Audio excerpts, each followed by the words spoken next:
सुप्रभात भक्तों, आप सभी कैसे हैं। अम्मा काली तथा पिता बजरंगबली का आशीर्वाद सदैव आप पर बना रहे।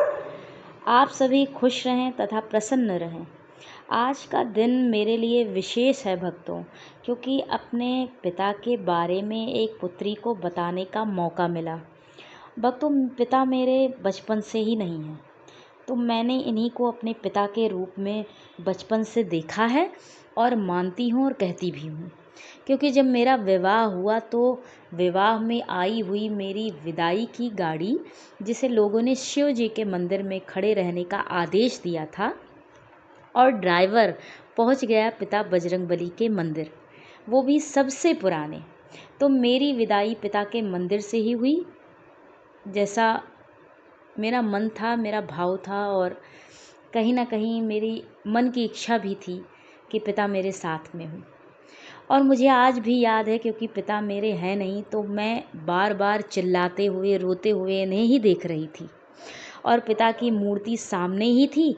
सो एक पुत्री के मन का भाव मेरे पिता बजरंगबली भी समझ रहे थे, और सूक्ष्म अवस्था से कहीं ना कहीं मुझे आशीष भी दे रहे थे।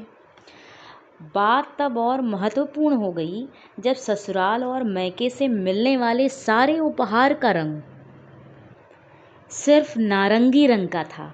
उस पर कोई और प्रिंट नहीं, सिर्फ नारंगी रंग।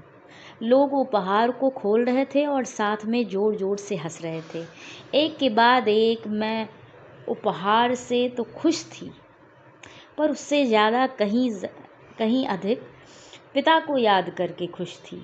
आंसू भी आ गए, क्योंकि उस समय किसी को कुछ पता नहीं था। क्योंकि ससुराल में दूसरा ही दिन था, तो ज़्यादा किसी ने कुछ पूछा नहीं, कोई प्रश्न नहीं किया। एक पुत्री के मन का भाव सिर्फ उसका पिता ही समझ सकता है, चाहे वो हमारे सांसारिक पिता हों या फिर पिता बजरंगबली। दोनों ही पुत्रियों के परम स्नेही हैं। ऐसे ही तो नहीं कहते हैं कि पिता की लाडली होती हैं पुत्रियां। बचपन से मुझे आदत हो गई है इन्हें पिता कहने की, कि मैं अपनी अच्छी बातें, बुरी बातें, अपना दुख, अपना सुख, सब कुछ इनसे कहती हूँ, और लड़ाई भी करती हूँ। आपने ये नहीं किया मेरे लिए, आपने ऐसा क्यों किया। तो पिता बहुत बेहतर समझते हैं मुझे, और बचपन से कभी भी इन्होंने मेरा साथ नहीं छोड़ा, हर पल साथ निभाया। जब भी मुझे इनकी ज़रूरत है, आवश्यकता थी, कभी कभी मैं लड़ती भी हूँ इनसे, नाराज़ भी होती हूँ, तो कहती हूँ, हे मेरे प्यारे पिता, आप बूढ़े हो गए हैं, इसलिए मेरी बात नहीं सुनते। और फिर मुस्कुराहट आ जाती है अपने आप चेहरे पर।